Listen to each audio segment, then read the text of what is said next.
Is there anyone who will answer you? To which of the holy ones will you turn?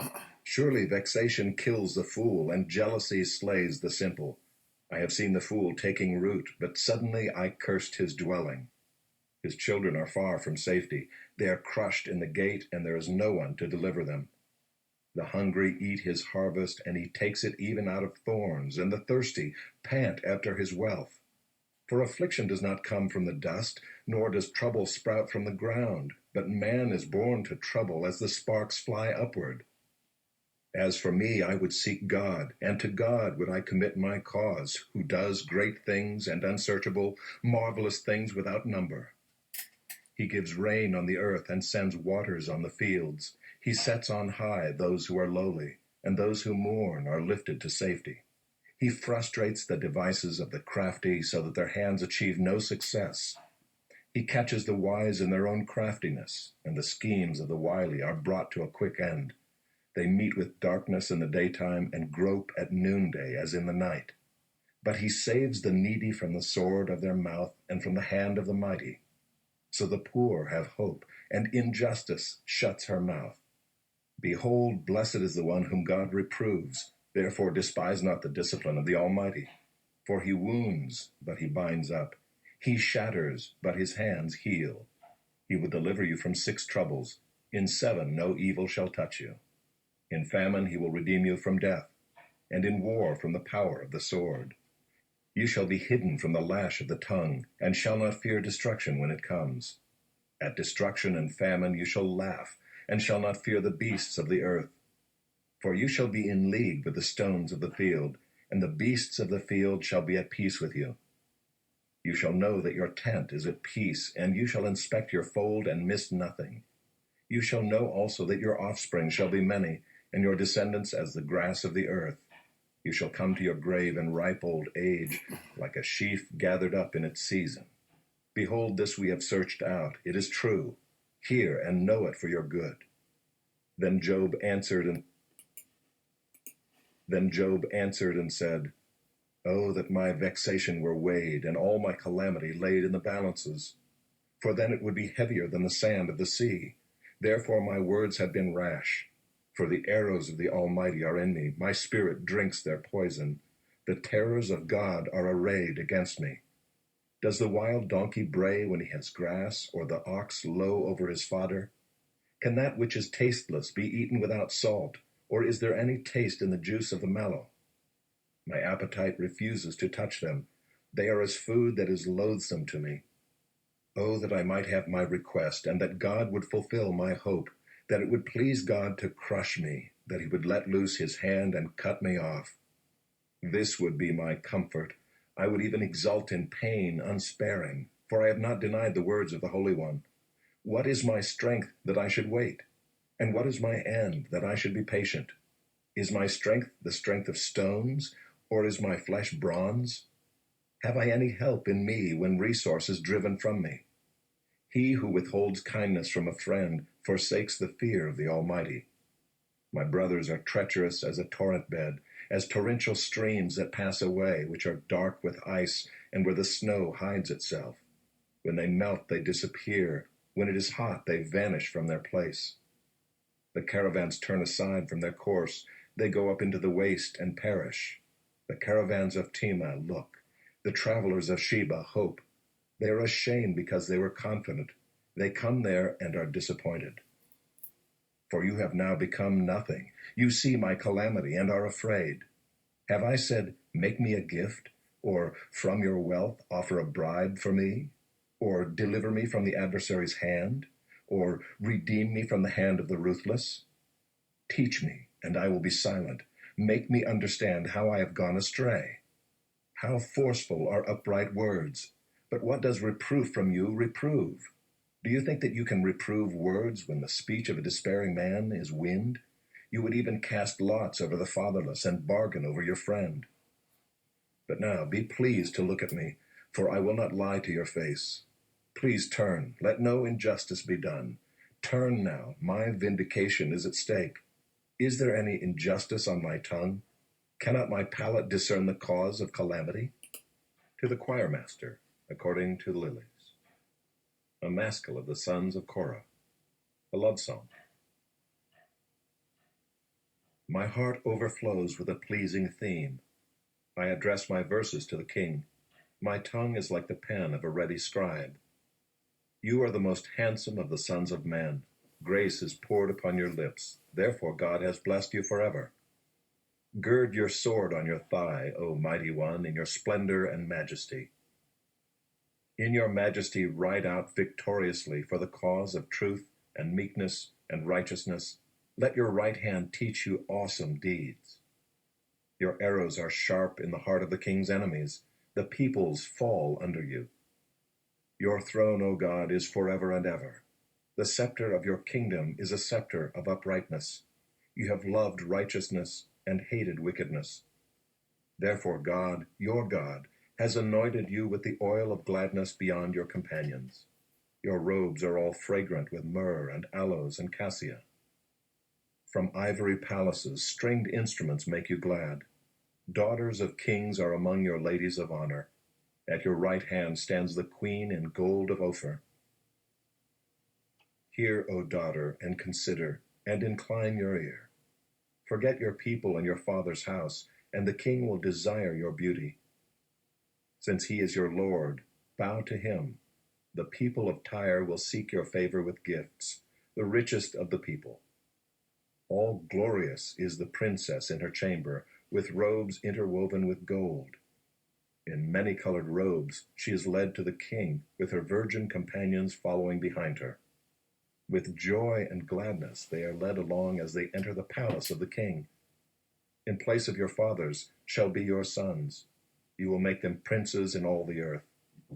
I will cause your name to be remembered in all generations. Therefore nations will praise you forever and ever. And he called the 12 together and gave them power and authority over all demons and to cure diseases. And he sent them out to proclaim the kingdom of God and to heal. And he said to them, Take nothing for your journey, no staff, nor bag, nor bread, nor money, and do not have 2 tunics. And whatever house you enter, stay there, and from there depart.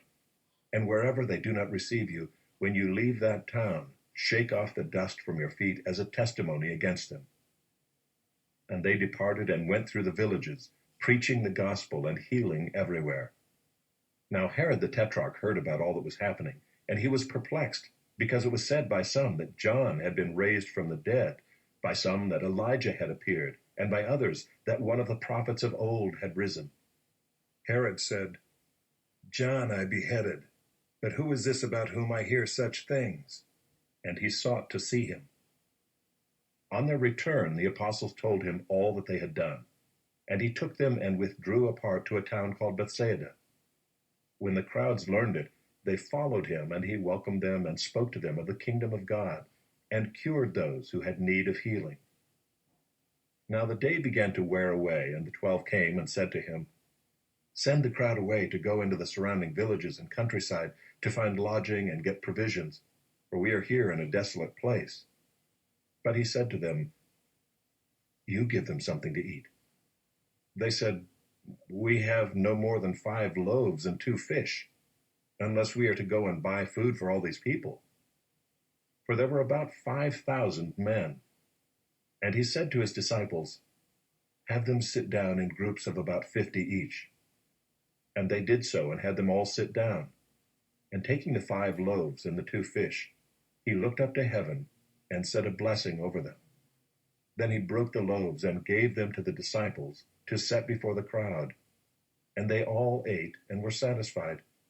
And what was left over was picked up, 12 baskets of broken pieces. Now it happened that as he was praying alone, the disciples were with him, and he asked them, Who do the crowd say that I am? And they answered, John the Baptist, but others say Elijah, and others that one of the prophets of old has risen. Then he said to them, But who do you say that I am? And Peter answered, The Christ of God.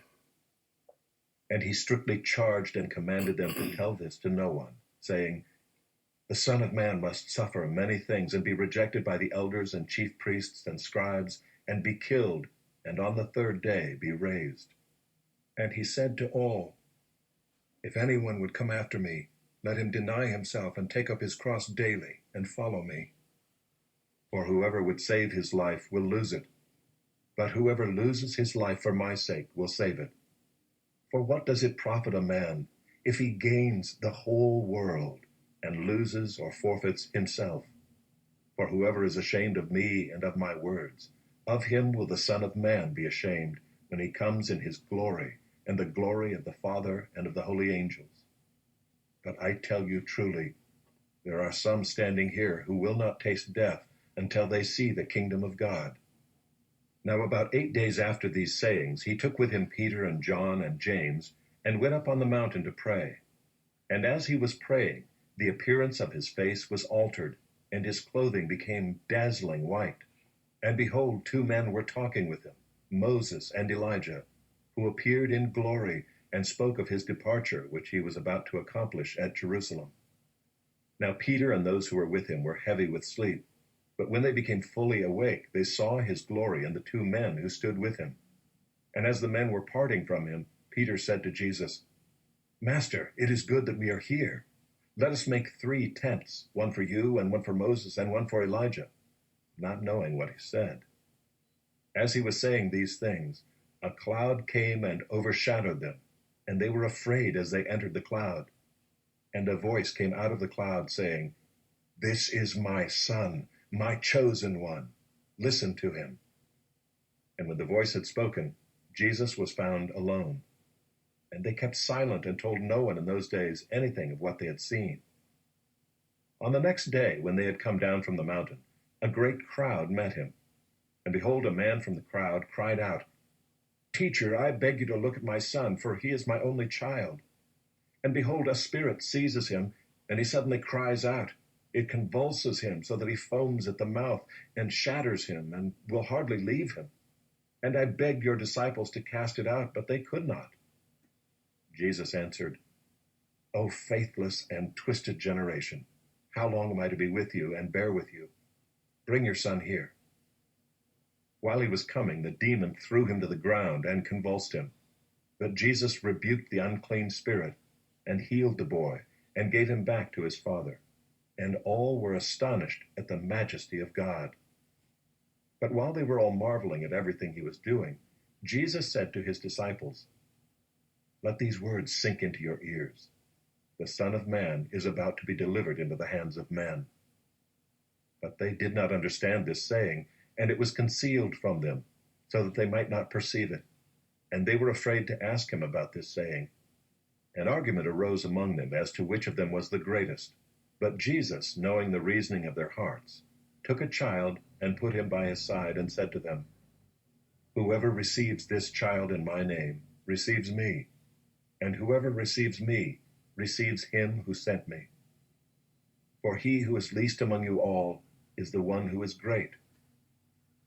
John answered, Master, we saw someone casting out demons in your name, and we tried to stop him because he does not follow with us. But Jesus said to him, Do not stop him, for the one who is not against you is for you. When the days drew near for him to be taken up, he set his face to go to Jerusalem. And he sent messengers ahead of him, who went and entered a village of the Samaritans to make preparations for him. But the people did not receive him, because his face was set toward Jerusalem. And when his disciples James and John saw it, they said, Lord, do you want us to tell fire to come down from heaven and consume them? But he turned and rebuked them, and they went on to another village. As they were going along the road, someone said to him, I will follow you wherever you go. And Jesus said to him, Foxes have holes, and birds of the air have nests, but the Son of Man has nowhere to lay his head. To another he said, Follow me. But he said, Lord, let me first go and bury my father. And Jesus said to him, Leave the dead to bury their own dead. But as for you, go and proclaim the kingdom of God. Yet another said, I will follow you, Lord, but let me first say farewell to those at my home. Jesus said to him, No one who puts his hand to the plow and looks back is fit for the kingdom of God. After